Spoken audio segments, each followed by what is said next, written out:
Assalamualaikum warahmatullahi wabarakatuh. Alhamdulillahi rabbil alamin. Wassalatu wassalamu ala asyrafil anbiya'i wal mursalin wa ala alihi wa sahbihi ajma'in. Syukur dan puji kita serahkan kepada Allah Subhanahu wa ta'ala. Salawat dan salam untuk Nabi kita Muhammad sallallahu alaihi wasallam. A'udzu billahi minasyaitonir rajim.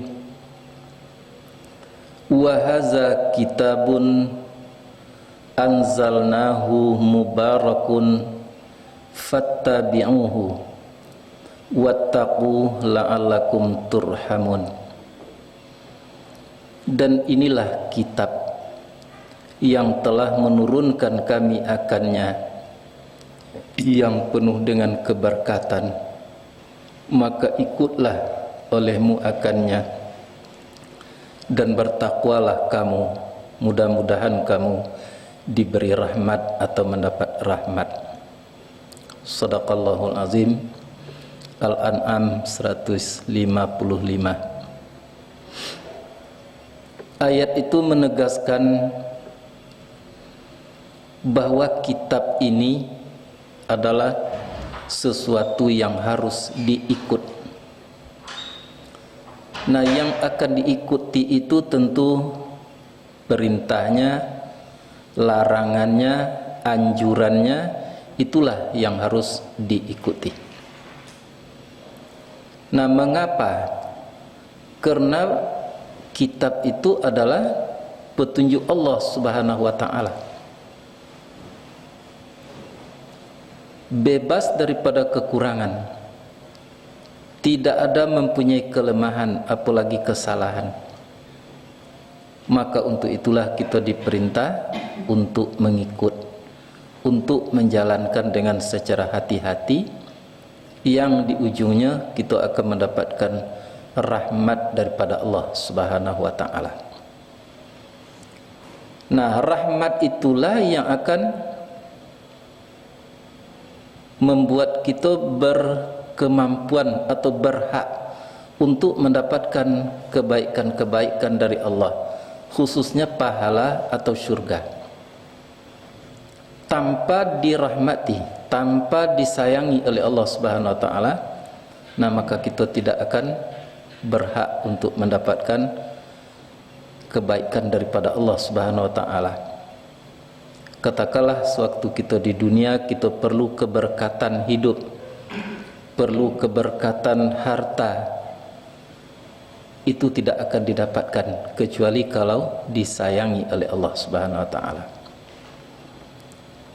Nah, jadi secara sistematikanya jangan harapkan apa yang ada pada Allah itu kalau Allah itu tidak sayang.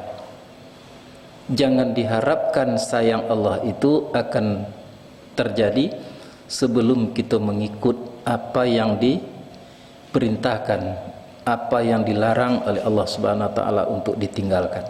Seluruhnya itu berada di dalam kitab yang telah diturunkan oleh Allah Subhanahu wa ta'ala. Nah, baru-baru kita masih berbicara tentang syahadat. Apa sebab? Karena perbuatan baik apapun yang dilakukan oleh manusia itu sangat tergantung kepada tiga hal. Nah, yang tiga hal itu sangat ditekankan tuh oleh Al-Quranul Karim. Yang pertama sekali, harus Islam terlebih dahulu.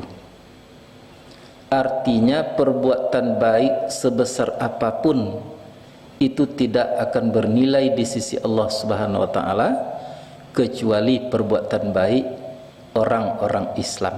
Itu akidah. Nah, sekecil apapun perbuatan baik orang-orang Islam itu akan diperhitungkan oleh Allah Subhanahu wa ta'ala. Nah, yang keduanya adalah harus perbuatan baik itu dilakukan di dalam keadaan ikhlas. Jadi walaupun orang Islam yang melakukan suatu kebaikan tapi tidak ikhlas, itu juga tidak laku di sisi Allah. Nah, dan kemudian kalaupun sudah Islam, nyo lakukan perbuatan baik, sudah ikhlas, ada yang ketiga ketentuannya, sesuaikan dengan anjuran Allah dan Rasul, atau kita sebut dengan ittiba' Rasul. Nah, yang tiga kolah tali nan tiga sepilinan, nan tidak boleh gugur salah satu. Apabila gugur salah satu, maka gugurlah keseluruhannya. Untuk itulah kita harus memantapkan syahadat kita. Rukun Islam kita harus mantap. Kalau kita bicara tentang syahadat, mulai daripada mengucapkan sampai kepada menyaksikan keagungan Allah di dalam batin kita sendiri. Itu langkah yang harus kita tempuh di dalam bersyahadat. Artinya jangan sampai kita merasa puas kalau sudah mengucapkan dua kalimat syahadat. Harus berupaya untuk dapatnya jelas di dalam hati kita Allah Subhanahu wa taala. Bukan zatnya, tetapi keagungannya Allah Subhanahu wa taala. Nah, kemudian kita sudah menyinggung masalah keikhlasan. Keikhlasan itu banyak macam ragamnya. Ada orang yang tidak ikhlas, artinya orang yang mengharapkan sesuatu dari selain Allah Subhanahu wa taala. Itu berarti tidak ikhlas. Apakah melalui amalan yang nyo amalkan? Tapi amalan baik yang nyo amalkan itu karena mengharapkan sesuatu dari manusia, misal. Itu tidak ikhlas. Nah, yang ikhlas itu adalah apabila melakukan sesuatu hanya mengharapkan apa yang ada pada Allah. Itu nilai ikhlas. Nah, maka tiga bentuknya. Satu, keikhlasannya orang-orang awam. Dia berbuat baik karena Allah Subhanahu wa taala, tapi masih berbaringan dengan mengharapkan dunia dan akhirat. Dua nanya harapkan. Nah, kemudian ada keikhlasannya orang-orang khusus. Atau dia berbuat baik, beramal karena Allah Subhanahu wa taala, berbaringan dengan keinginan akhirat. Tidak ada lagi keinginan kepada dunia. Nah, ada keikhlasan yang lebih tinggi. Dia berbuat amal baik karena Allah Subhanahu wa taala, tidak pedulilah dunia atau akhirat. Yang dia cari adalah Allah Subhanahu wa taala. Itulah yang tergores di dalam hati orang-orang yang ikhlas dalam tingkat tinggi. Ilahi anta maqsudi, Tuhanku, engkau saja yang aku maksud. Waridhaka matlubi, dan apa maumu itulah yang aku cari. Nah, begitu kita di dalam melakukan kehidupan di permukaan bumi. Nah, dan kemudian ittiba' Rasul tadi, mengikut Rasul. Jangan sampai amalan yang kita lakukan itu berlawanan dengan apa yang diinginkan Rasul, apa yang dibuat oleh Rasul. Nah, misalnya kalau Rasul itu salat subuh 2 rakaat, jangan dibuat 3 atau serakaat. Itu contoh kasar. Jadi apa yang dilakukan, dicontohkan oleh Nabi kita Muhammad SAW, kita harus mencontoh ke situ. Sehingga Allah mengatakan di dalam Al-Quran, laqad kana lakum fi rasulillahi uswatun hasanah. Sungguhnya pada diri Rasulullah itu terdapat contoh tauladan yang baik. Nah, 3 pokok kok dijelaskan itu oleh Al-Quran. Beragamalah harus Islam, kemudian berikhlaslah kepada Allah, jangan sampai tidak ikhlas, kemudian ikut Rasul itu. Jadi pantas Allah mengatakan bahwa kitab ini yang kami turunkan ini mempunyai keberkatan yang amat sangat luar biasa. tapi sayang 1000 sayang, kadang-kadang nanti kau terabaikan. Kalau kita sudah masuk Islam, mengucap 2 kalimat syahadat, kadang-kadangnya tidak inginlah untuk naik kepada penilaian berikutnya daripada syahadat itu, yaitu tadi apa?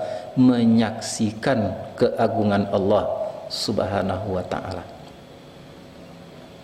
Kadang-kadang kita sudah beramal banyak, tapi kadang-kadangnya manusia itu tidak inginlah untuk menjadikan amalnya itu ikhlas karena Allah Subhanahu wa ta'ala. Begitu juga banyak beramal, tapi tidaklah mencontoh, mengikuti, meniru, menauladani Rasulullah sallallahu alaihi wasallam. Nah, jadi ikon tak boleh kita tinggalkan.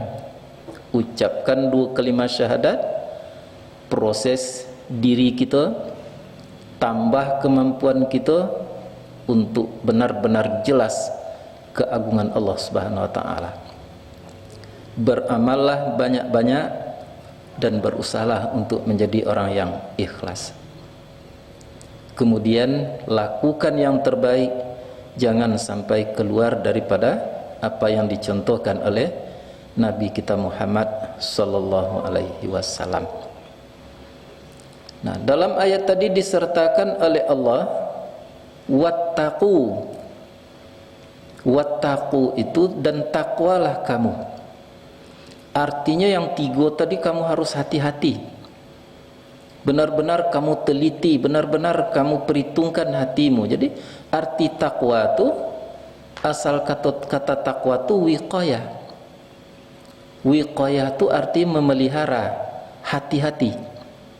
Jadi hati-hatilah kamu, jangan sampai keislamanmu itu mendangkal, jangan sampai keikhlasanmu itu habis, jangan sampai kamu menyimpang daripada apa yang dicontohkan oleh Rasulullah. Nah, lalu disambung la'allakum. La'allakum itu artinya tarjih, harapan, moga-moga, ya, semoga kamu. Tapi ingat, kalau andai kata ketentuan-ketentuan tadi sudah dipenuhi, ialah berupaya untuk meningkatkan syahadat, ialah berusaha untuk meningkatkan keikhlasan, benar-benar sudah berupaya untuk mengikut Rasul, maka la'alla tarjih bisa berubah menjadi talzim, artinya pasti.